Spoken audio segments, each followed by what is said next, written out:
Welcome to the Explainer. We use it every single day, but how many of us actually know how the internet really works? Well, today we're going to tackle that.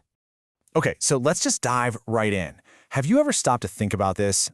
How the content you're watching right now traveled thousands of miles from some server, somewhere, all the way to you in what feels like an instant? It's not magic, it's an incredible physical journey. And in this explainer, we're going to follow a single piece of that data, from start to finish.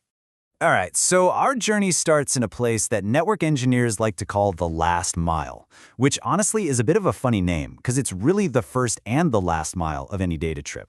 This is that critical link between your device and the great big wider internet.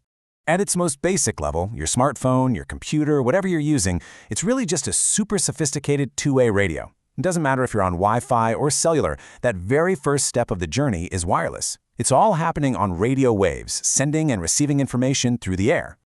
So how does that work exactly? Well, a big file is just too big to send all at once. So what your device does is it breaks it down into these small, manageable chunks called packets. Just think of them like little digital envelopes. Then all the ones and zeros, the binary code that makes up those packets, gets encoded onto radio waves. And then finally, your Wi-Fi router grabs these radio waves and does something kind of magical. It converts all that information into tiny pulses of laser light, getting them ready to be blasted down a fiber optic cable. Okay, so now our data packets are little pulses of light. But how do they know where to go, right? For all these millions of packets to find their way across the entire planet and then be put back together in the right order, they need two things: an address and a set of rules. And this is where the internet starts to look a whole lot like a super fast global postal service. And here's the key to the whole thing. Every single device that's connected to the internet, your phone, your laptop, a giant server at Google, every one of them has a unique identifier. It's called an IP address, and it's literally the shipping address for data. Without it, everything would just get lost. This postal service analogy, it actually works perfectly. Think about it. Your street address, that's just like an IP address. An address book where you look up names, that's the internet's domain name system, or DNS. And all the rules for sorting and delivering the mail, yep, those are the internet's protocols, like TCP/IP. So let's zoom in on that DNS thing for a second. It's basically the internet's giant phone book. Can you imagine having to remember a long string of numbers every single time you wanted to visit a website? No way. Instead, you just type in a human-friendly name like google.com, and a DNS server instantly looks up the right IP address for your computer. It's this completely invisible step that is absolutely essential. So, our packets now have an address, and they're following the rules of the road. So where do they go after they leave your local router? Well, they merge onto the internet's global superhighway. And this is probably one of the biggest myths about the internet. It's not some nebulous cloud. It's not mostly satellites buzzing around in space. The internet is a very real, very physical thing. And its backbone, the absolute core of this global network, is a massive web of fiber optic cables that are laid on the bottom of the ocean. The sheer scale of this it's just stunning.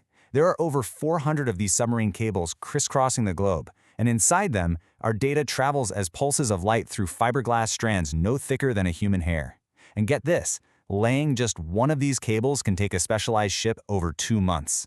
And yeah, we've all seen the videos of sharks biting the cables, but the biggest threat, it turns out, is actually us. Human activity, things like fishing trawlers and huge ship anchors dragging along the seafloor. Okay, so our data has crossed an entire ocean, and now it needs to find its destination. And this brings us to a term we have all heard a million times: the cloud.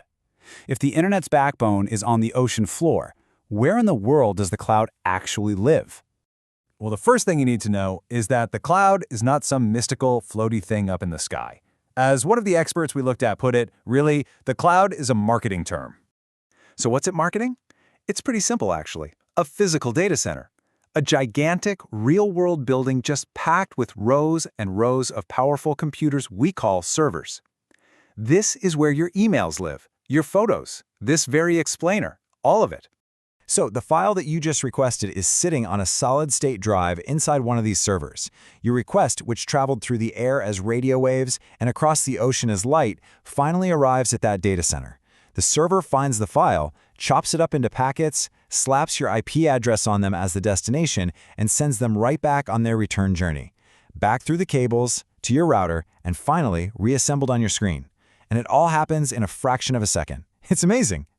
This whole system of undersea cables and data centers is just a modern engineering marvel. But laying fiber to every single remote corner of the planet is incredibly hard and super expensive. And that's where the next evolution of the internet is happening, up in the sky. You know, the internet has evolved at a breathtaking pace. From its very beginning as ARPANET in the 1960s, to developing the core protocols, to creating the World Wide Web, it's been a whirlwind. But today, even though nearly 2/3 of the world is now online, there's a huge challenge left. How do we connect everybody else? For a long, long time, satellite internet was kind of the slow, laggy, last resort option. Those traditional satellites are in what's called geostationary orbit, way up there, over 36,000 kilometers away. And that distance creates a big signal delay. We call it latency. But these new constellations of low Earth orbit, or LEO satellites, are a total game changer. They fly at just 500 kilometers up, which slashes that delay by like 70 times, making it fast enough for video calls, online gaming, you name it. And here's where it gets really, truly mind-blowing. These new satellites, they don't always need to talk to a ground station. They can talk to each other, using lasers. In the perfect vacuum of space, they can beam data between each other, essentially creating a fiber optic network without the fiber. This lets them bring high-speed internet to the most remote places on Earth, from a ship in the middle of the Pacific to a research station in Antarctica.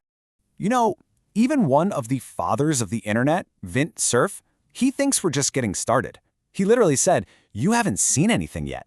This physical network that connects all of us is still evolving in ways we are just beginning to wrap our heads around. So, we've seen that the internet is this breathtaking physical marvel, right? It's a web of glass on the ocean floor and lasers in the sky. But as this incredible network just keeps on growing, the conversation starts to shift from how it works to who it works for. So the real question becomes, what will it take to turn this essential tool from just a service into a universal human right?